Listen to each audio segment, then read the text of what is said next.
Hello everyone, welcome back to Ron channel keep creating. दोस्तों, mutual fund investing series की पिछली videos में हमने कैनरा रोबेको, मिरे, डीएसपी और आईसीआईसीआई के हाइब्रिड फंड्स की रिव्यूज देखी। आज हम आपकी रिक्वेस्ट पे इस सीरीज को कंटिन्यू करते हुए इस वीडियो में एक और reasonably well performing aggressive hybrid fund जिसका नाम है एसबीआई इक्विटी हाइब्रिड फंड, उसकी रिव्यू करेंगे। इस फंड के कुछ fundamental parameters, risk return profiles, portfolio allocation और परफॉर्मेंस हिस्ट्री को चेक करेंगे और समझने की कोशिश करेंगे कि क्या आप इस फंड में इन्वेस्ट कर सकते हैं और अगर आप इस फंड में ऑलरेडी इन्वेस्टेड हैं तो आपको क्या करने की जरूरत है। दोस्तों, अगर आपने अभी तक चैनल को सब्सक्राइब नहीं किया तो अभी कर लें और बेल आइकन भी प्रेस करें, क्योंकि हम ऐसे ही म्यूचुअल फंड्स और इन्वेस्टिंग से रिलेटेड काफी डिटेल डिस्कशन करते रहते हैं जो आपके लिए बहुत यूजफुल हो सकते हैं और ये आपसे मिस नहीं होने चाहिए। So without taking any more of your time, let's get started. दोस्तों, जैसे हमने वीडियो की शुरुआत में बात की, एसबीआई इक्विटी हाइब्रिड फंड एक अग्रेसिव हाइब्रिड फंड है। अग्रेसिव हाइब्रिड फंड होने का मतलब ये होता है कि ये ज्यादातर अपने पैसे इक्विटी रिलेटेड इंस्ट्रूमेंट्स में यानी कि स्टॉक्स में लगाते हैं और अपने थोड़े से पैसे 30-35% के आसपास इनको मैंडेट होती है कि डेट इंस्ट्रूमेंट्स में यानी कि बॉन्ड्स में अपने पैसे लगा सकते हैं। तो अगर एसबीआई इक्विटी हाइब्रिड फंड की रिटर्न सिंस लॉन्च की बात करें, रिटर्न सिंस इंसेप्शन की, तो 15.5% की ऑलमोस्ट 16% की काफी इंप्रेसिव, काफी अच्छी रिटर्न सिंस लॉन्च दी है। एक्सपेंस रेशियो 0.99% का है, तो अपने कैटेगरी एवरेज के आसपास का ही है।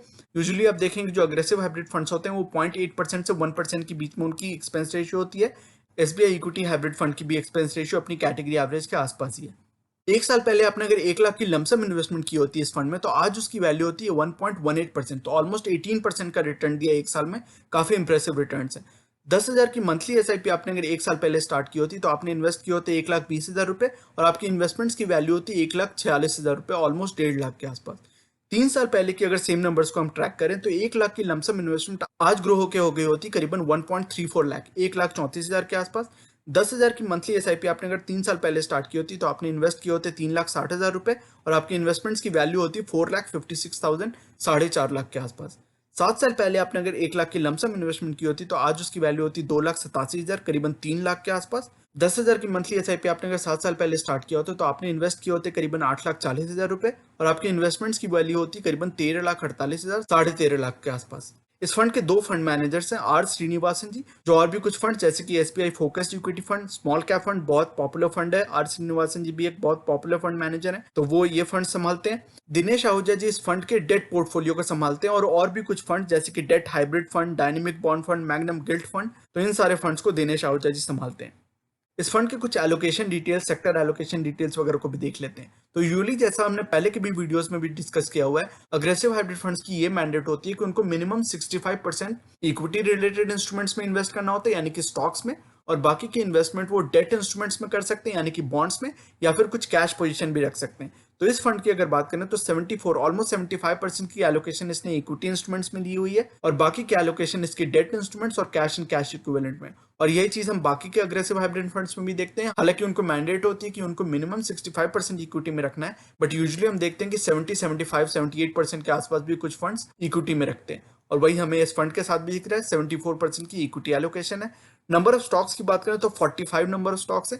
तो यूजुअली अपनी कैटेगरी एवरेज की अगर जब बात करेंगे तो यूजुअली 50 to 60 स्टॉक्स होते हैं किसी भी अग्रेसिव हाइब्रिड फंड में, लेकिन इस फंड में उससे थोड़े कम स्टॉक्स है, तो थोड़ा कॉन्सेंट्रेटेड पोर्टफोलियो है, which is a good thing. Concentrated portfolios मुझे यूजुअली ज्यादा पसंद आते हैं क्योंकि उनमें रिटर्न और परफॉर्मेंस की भी चांसेस ज्यादा होती हैं, उसमें रिस्क थोड़ा ज्यादा होते हैं क्योंकि बहुत ज्यादा डाइवर्सिफाइड पोर्टफोलियो नहीं होता है। लेकिन इस फंड के साथ वो बात नहीं है, ये रीजनेबली वेल डाइवर्सिफाइड पोर्टफोलियो है, लेकिन थोड़ा सा कॉन्सेंट्रेटेड भी है compare to its category average. Average credit rating की बात करें तो बहुत तगड़ी क्रेडिट रेटिंग है। ट्रिपल ए की credit rating will be considered one of the best credit ratings as far as the credit rating of debt funds को।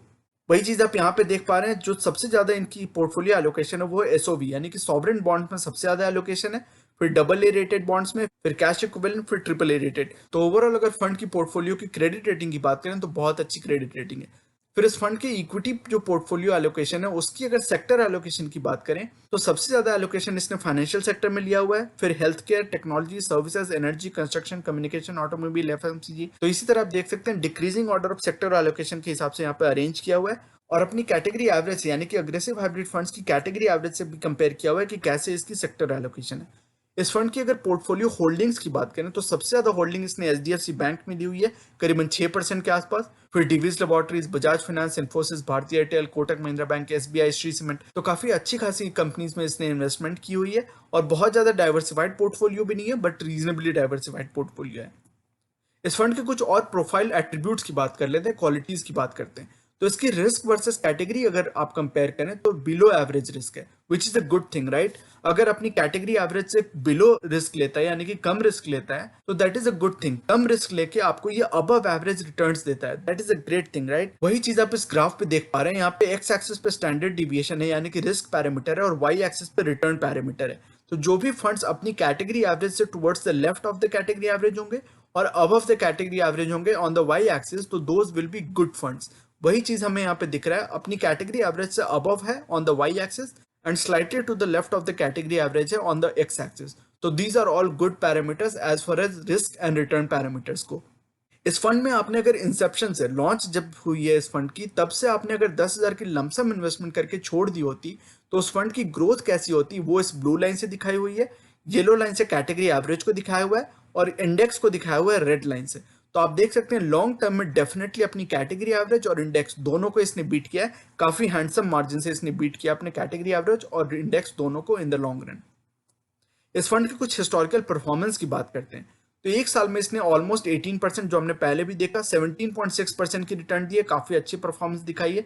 3 सालों में इसकी कैगर रिटर्न रही है 10.1%, 10% के आसपास की कैगर रिटर्न रही है, which is respectable but not that impressive. लेकिन अगर लॉन्ग टर्म में आप देख सकते हैं, लॉन्ग टर्म में इसने अपने बेंचमार्क इंडेक्स को बहुत हैंडसमली बीट किया है। 16.3% की कैगर रिटर्न है in the long run, 7 years की कैगर रिटर्न है 16.3%, और ऑल टाइम की भी अगर बात करें तो 16.7% की काफी हैंडसम रिटर्न है और अपने बेंचमार्क इंडेक्स को by a huge margin, by a handsome margin इसने आउट परफॉर्म किया है। तो ओवरऑल समरी में मैं यही कहूंगा कि अगर आपको अग्रेसिव हाइब्रिड फंड्स की जरूरत है, और उसके ऊपर मैंने सेपरेट वीडियो बनाई हुई है कि do you need aggressive hybrid funds, aggressive hybrid funds सबके लिए सही और सबके लिए गलत नहीं है, ये आपको सोचना पड़ेगा। उस वीडियो को देखने के बाद आपको एक थॉट प्रोसेस आपकी बन सकती है कि क्या आपको अग्रेसिव हाइब्रिड फंड्स की जरूरत है या नहीं।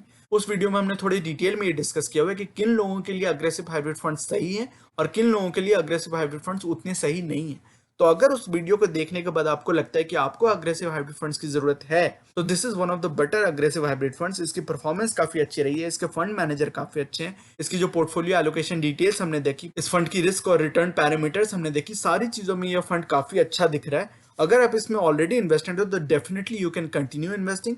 अगर आप नई इन्वेस्टमेंट भी करना चाहते हैं तो मुझे लगता है कि this can be one of the better funds that you can consider. हमने पहले भी 4 अग्रेसिव हाइब्रिड फंड्स की रिव्यू की हुई है, उन सभी रिव्यूज को देखने के बाद भी और इस रिव्यू को साथ में उनके देखने के बाद आपको अगर ये लगता है कि ये फंड आपको ज्यादा पसंद आता है तो definitely you can go for this fund. It is a good performing fund और इसके फंडामेंटल एट्रीब्यूट्स भी अच्छे हैं, इस फंड में फ्यूचर पोटेंशियल भी अच्छी दिख रही है मुझे।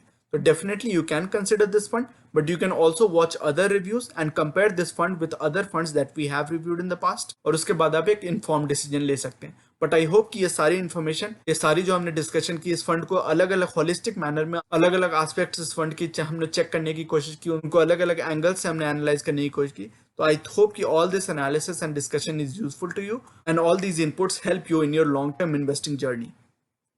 तो दोस्तों ये था आज का वीडियो।